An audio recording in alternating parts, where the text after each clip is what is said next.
Hal ini berbeda dalam sistem pemerintahan Islam. Dalam khilafah, sumber hukum berasal dari Al-Quran dan As-Sunnah. Kehendak itu dipegang dan kehendak itu dijalankan oleh kedaulatan itu sendiri. Khilafah merupakan metodologi praktis agar Islam bisa diterapkan dalam realitas kehidupan.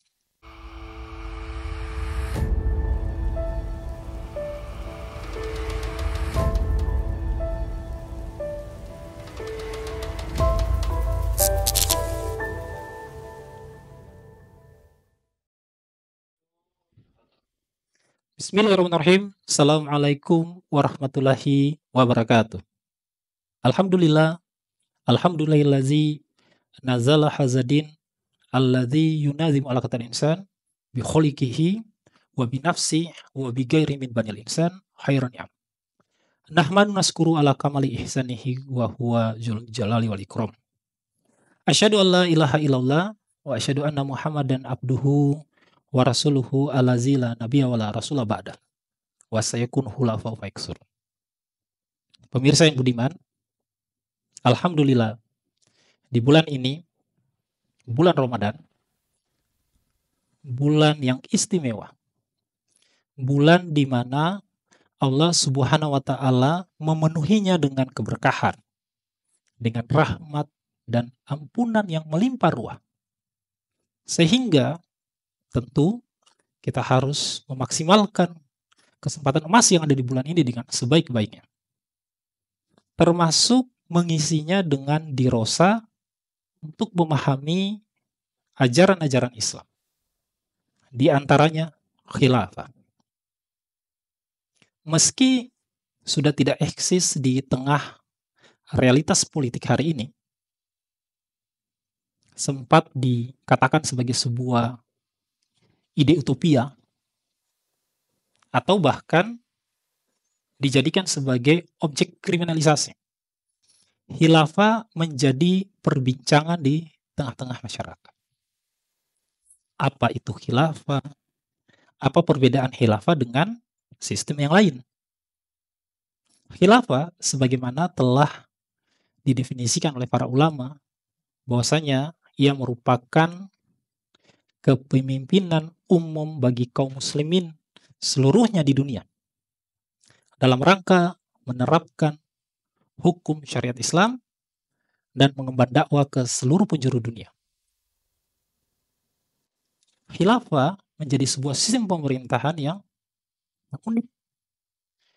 Menjadi sebuah sistem pemerintahan yang khas. Maka khilafah yang merupakan sistem pemerintahan Islam berbeda dari sistem-sistem lain yang dikenal di dunia hari ini. Seperti sistem republik atau sistem kerajaan, sistem monarki. Dalam sejarah politik dunia, banyak sistem pemerintahan yang muncul. Tetapi sistem Islam, yakni sistem khilafah, memiliki karakteristik yang khas yang membedakannya dari sistem yang lain. Pemahaman yang benar tentang perbedaan ini menjadi penting. Kenapa? Karena dengan memahami perbedaan ini, umat bisa keluar dari keterjebakannya dalam konsep-konsep asing yang bertentangan dengan Islam. Agar umat tidak masuk dalam jebakan konsep-konsep politik dan pemerintahan yang itu bertentangan, berbeda, dan tidak berasal dari Islam. Tadi sudah kita katakan bahwasanya khilafah berbeda dengan sistem republik. Sistem republik atau republik dimaknai sebagai sistem pemerintahan di mana bentuk negaranya dipimpin oleh kepala negara yang dipilih oleh rakyat atau parlemen untuk masa jabatan tertentu. Biasanya dalam sistem republik dipimpin oleh seorang presiden yang memiliki kekuasaan eksekutif, baik dalam sistem presidensial maupun parlementer. Hukum yang berlaku dalam sistem republik bersumber dari konstitusi buatan manusia dan prinsip demokrasi, bukan berasal dari syariat Islam. Hal ini menunjukkan bahwasanya sistem republik bukan berasal dari Islam dan dia bertentangan dengan Islam. Ada beberapa alasan yang nanti bisa kita lihat kenapa republik bertentangan dengan Islam. Yang pertama, kedaulatan dalam sistem republik ada di tangan rakyat. Hal ini berbeda dengan sistem Islam yang nanti menempatkan kedaulatan bukan pada rakyat. Dalam sistem republik, hukum dibuat oleh manusia melalui parlemen, melalui lembaga legislatif. Sedangkan dalam Islam, hukum hanya berasal dari Allah Subhanahu wa taala. Allah Subhanahu wa taala berfirman, "A'udzubillahi minasyaitonir rajim, innal hukmu illa lillah." Menetapkan hukum itu hanyalah hak Allah. Sebagian diungkapkan dalam Quran surat Yusuf ayat 4. Artinya, dalam sistem pemerintahan Islam, dalam sistem khilafah, hukum bersumber dari Al-Quran dan Sunnah. Bukan bersumber dari suara mayoritas sebagaimana yang ada dalam sistem republik. Karena menempatkan kedaulatan di tangan syariat. Dikatakan oleh para ulama, asyadali syara'i. Kedaulatan itu berada di tangan syariat. Itu alasan yang pertama. Alasan yang kedua, ketika kita melihat perbedaan atau pertentangan antara Islam dengan republik, kita mendapati masa jabatan dalam sistem pemerintahan Islam, yakni seorang khalifah, tidak terbatas sebagaimana presiden dalam sistem republik. Dalam republik, kepala negara dipilih untuk periode tertentu. Misalnya 4 tahun atau 5 tahun. Sedangkan dalam khilafah, dalam sistem Islam, sistem pemerintahan Islam, seorang khalifah diangkat seumur hidup selama dia mampu menegakkan syariat Islam dengan benar. Artinya, dalam Islam, seorang kepala negara tidak dibatasi dengan periode tertentu. Ini yang kedua, yang menunjukkan bahwasanya republik itu bertentangan dengan Islam. Yang ketiga, yang menjadi alasan kenapa sistem republik bertentangan dengan Islam. Dalam sistem republik diakui demokrasi, di mana dalam demokrasi memberikan hak kepada manusia untuk membuat hukum sendiri.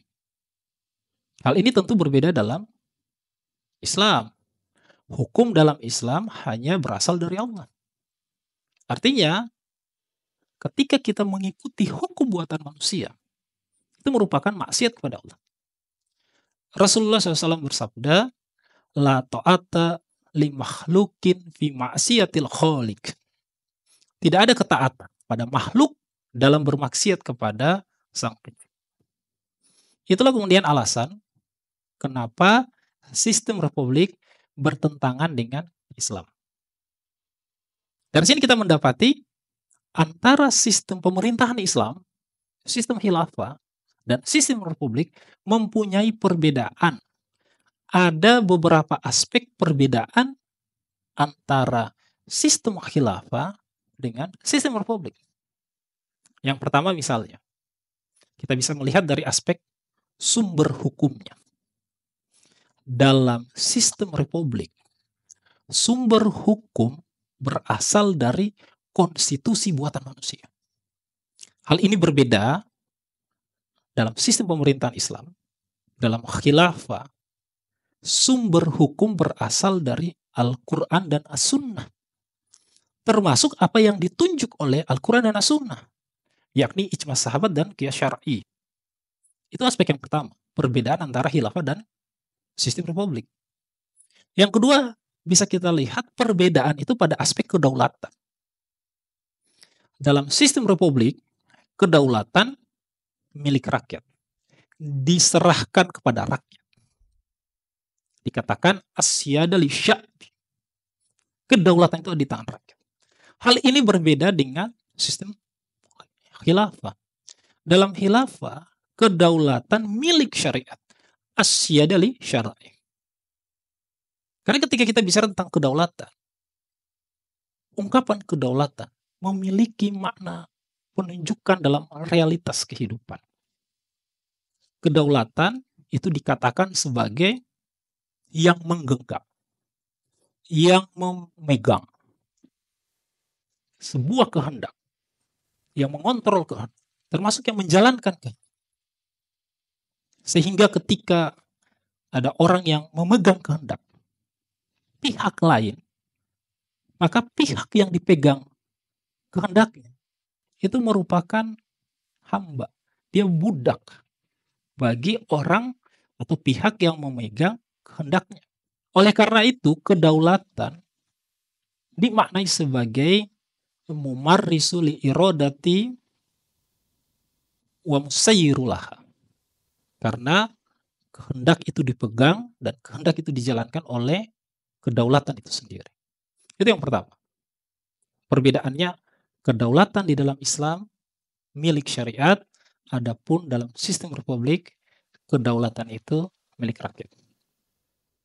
Perbedaan berikutnya bisa kita lihat pada aspek pemilihan pemimpin. Dalam sistem republik, seorang pemimpin dipilih berdasarkan suara mayoritas. Sehingga dengan suara mayoritas, dia berkuasa.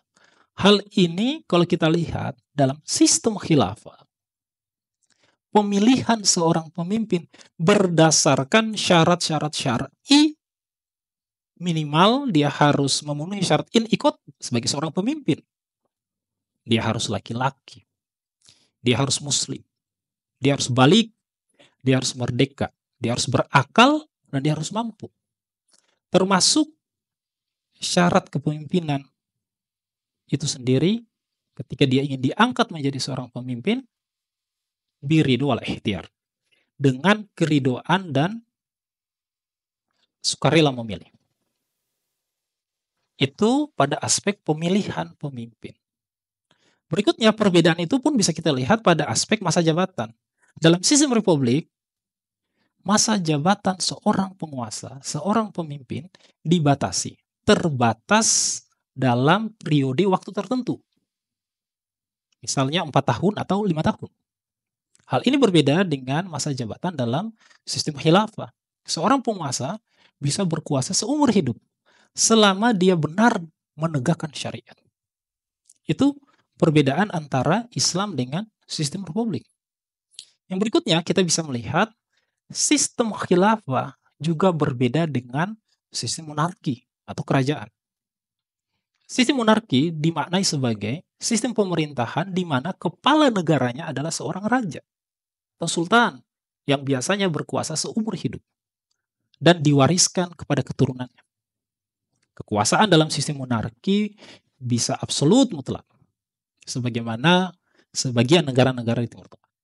Atau juga bisa konstitusional, sebagaimana beberapa negara di Eropa. Tergantung pada keterlibatan parlemen dan hukum yang tertulis. Dari sini pun kita bisa melihat ada pertentangan antara sistem kerajaan atau monarki dengan Islam. Yang pertama, kita akan mendapati perbedaan itu ketika kita bicara tentang kekuasaan. Kekuasaan tidak bisa diwariskan secara otomatis. Dalam monarki, seorang raja berkuasa secara turun-menurun. Seorang raja berkuasa secara turun-temurun tanpa melalui pemilihan atau baiat dari umat. Hal ini berbeda dalam Islam, dalam sistem Islam. Dalam khilafah, seorang khalifah dipilih melalui baiat, bukan diwariskan seperti yang ada dalam sistem monarki. Rasulullah SAW bersabda, "Waman mata fi unukihi bai'atun mata mitatan jahiliyat." Siapa saja yang mati sedangkan di pundak dia tidak ada baiat kepada seorang pemimpin, kepada seorang khalifah, maka ia mati dalam keadaan jahiliyah. Hal ini menunjukkan bahwasanya dalam Islam, pemilihan pemimpin bukan berdasarkan keturunan, tetapi berdasarkan baiat dan kesepakatan umat. Oleh karena itu, posisi baiat sebagai sebuah metode pengangkatan pemimpin. Thariqatu nasbil khalifah atau thariqatu nasbil imam. Dialah metodologi untuk mengangkat seorang. Itu yang pertama. Pertentangan sistem monarki dengan Islam. Yang kedua, kenapa atau alasan apa yang menunjukkan bahwasanya sistem monarki itu berbeda dengan sistem Islam? Monarki lebih mementingkan dinastinya, lebih mementingkan keluarganya dibanding umat. Sejarah menunjukkan bahwasanya sistem monarki, seorang pemimpin lebih fokus mempertahankan kekuasaan keluarganya, mempertahankan kekuasaan dinastinya, bukan melayani umat. Hal ini berbeda dalam Islam, dalam sistem khilafah. Seorang pemimpin atau seorang khalifah adalah pelayan umat, bukan penguasa yang memprioritaskan keluarganya. Rasulullah SAW menyatakan bahwasanya al-imamu ra'in wa huwa mas'ulun an ru'yati. Seorang pemimpin itu adalah pengurus dan dia penanggung jawab atas orang-orang yang dia pimpin. Sehingga hakikat kepemimpinan itu adalah pelayanan. Maka seorang pemimpin sesungguhnya adalah pelayan atas orang-orang yang dia pimpin. Begitulah kemudian konsepsi dalam Islam, seorang khalifah adalah pelayan. Alasan yang ketiga, kenapa sistem monarki bertentangan dengan Islam. Seorang khalifah dalam sistem pemerintahan Islam, dalam sistem khilafah, harus bertanggung jawab kepada umat dan tidak boleh bertindak sewenang-wenang. Hal ini tentu berbeda dengan sistem monarki absolut. Seorang raja dalam sistem monarki memiliki kekuasaan penuh tanpa kontrol. Tentu kita mengingat apa yang diungkapkan oleh Raja Louis ke-14 yang menyatakan bahwasanya negara adalah aku. Sehingga dia bisa sewenang-wenang bertindak. Karena dia di atas negara, dia di atas hukum, dia di atas konstitusi. Hal ini berbeda dalam sistem Islam. Dalam khilafah, seorang khalifah terikat oleh syariat Islam dan bertanggung jawab kepada umat. Rasulullah SAW bersabda, afdalul jihad kalimatul haqqi inda sultani jair. Jihad yang paling utama adalah menyampaikan kebenaran, mensuarakan kebenaran di hadapan penguasa yang zalim. Ini menunjukkan bahwasanya seorang pemimpin dalam sistem khilafah, gerak-gerik dia, kebijakan dia, itu diawasi oleh umat, senantiasa dikontrol oleh umat. Ini menunjukkan bahwasanya seorang khalifah harus bertanggung jawab pada umat dan dia pun terikat dengan syariat. Jadi kita mendapati bahwasanya sistem pemerintahan Islam itu berbeda dengan sistem monarki. Dan perbedaan ini bisa kita lihat dari beberapa aspek. Aspek yang pertama pada konteks sumber kekuasaan. Dalam aspek sumber kekuasaan, sistem kerajaan atau monarki itu berasal dari warisan keturunan. Hal ini berbeda dengan sistem Islam. Dalam sistem khilafah, sumber kekuasaan itu baiat dari umat. Karena kekuasaan ada di tangan umat. Sehingga untuk menjadi seorang khalifah, dia harus melewati baiat dari umat. Itu yang pertama, pada aspek sumber kekuasaan. Perbedaan yang kedua bisa kita lihat pada aspek pemilihan pemimpin.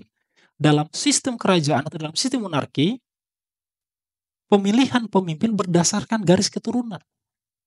Hal ini berbeda dengan sistem khilafah. Dalam sistem khilafah, seorang pemimpin, seorang imam dipilih berdasarkan syarat syar'i. Sebagaimana yang tadi telah kita sebutkan. Dia harus memenuhi syarat afdoliyah sebagai seorang pemimpin, biridu wal ihtiyar. Itu pada aspek yang kedua. Perbedaan antara sistem khilafah dan sistem monarki pada aspek yang ketiga, yakni pada aspek kepemimpinan. Dalam sistem monarki, seorang raja bisa sewenang-wenang. Karena dia adalah negara itu sendiri. Dia di atas konstitusi. Sehingga apapun yang dia lakukan, itu sesuka dia. Hal ini berbeda dengan sistem khilafah. Dalam sistem khilafah, sebuah kepemimpinan harus berdasarkan pada syariat Islam. Nah, adapun perbedaan yang keempat antara khilafah dan sistem monarki, kita bisa lihat pada aspek akuntabilitas. Dalam sistem monarki, seorang raja dia tidak harus terikat dengan syariat, bahkan dia tidak terikat dengan aturan. Hal ini berbeda dalam sistem khilafah. Dalam aspek akuntabilitas, seorang imam, seorang khalifah, dia bertanggung jawab kepada umat dan dia pun bertanggung jawab kepada syariat. Itulah perbedaan antara khilafah dan sistem monarki. Kita mendapati khilafah sebagai sebuah sistem pemerintahan yang khas. Dia berbeda dengan sistem republik. Dia pun berbeda dengan sistem monarki. Khilafah bukan sistem republik, khilafah pula bukan sistem monarki. Tetapi khilafah merupakan sebuah sistem yang unik, sebuah sistem yang khas. Nidhamun khasun mutamayizun. Hal ini dikarenakan beberapa hal. Yang pertama, dalam sistem khilafah berbasis pada hukum Allah, bukan pada hukum manusia, bukan kepada keluarga tertentu. Itu yang pertama. Yang kedua, kedaulatan dalam sistem khilafah sepenuhnya di tangan syariat, bukan di tangan rakyat atau di tangan raja. Yang ketiga yang membuat unik sistem khilafah, menjadikan dia khas, adalah pemilihan khalifah dilakukan dengan baiat dari umat, bukan melalui pemilu ala demokrasi atau pewarisan seperti yang ada dalam sistem monarki. Yang keempat, khilafah atau seorang khalifah, dia bertanggung jawab kepada Allah dan juga kepada umat. Bukan kepada elit politik tertentu atau kepada keluarganya. Dari penjelasan ini bisa kita dapatkan kesimpulan bahwasanya khilafah berbeda dengan sistem republik karena dalam republik hukum dibuat oleh manusia. Sedangkan dalam khilafah hukum berasal dari syariat Islam. Khilafah juga berbeda dengan sistem kerajaan atau dalam sistem monarki. Karena dalam sistem monarki, kepemimpinan diwariskan secara turun-temurun. Sedangkan dalam khilafah, seorang pemimpin dipilih berdasarkan baiat dari. Terakhir, kita mendapati khilafah merupakan sistem yang khas.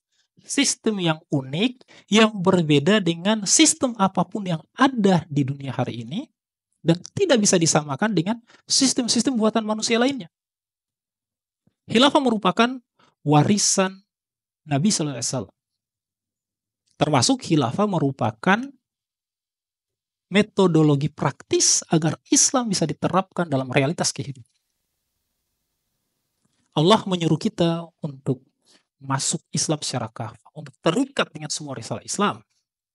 Sehingga tentu suara perjuangan agar mengembalikan syariat Islam dalam institusi kekhilafan harus dipikul dan diperjuangkan.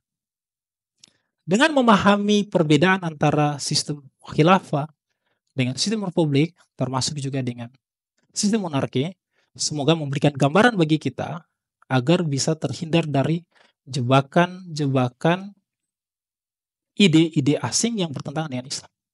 Termasuk membuat umat makin sadar bahwasanya sistem Islam merupakan sistem yang khas, sistem yang unik yang harus mereka ambil dan perjuangkan. Itu mungkin yang bisa kami sampaikan di kesempatan kali ini. Billahi taufiq hidayah. Wassalamualaikum warahmatullahi wabarakatuh.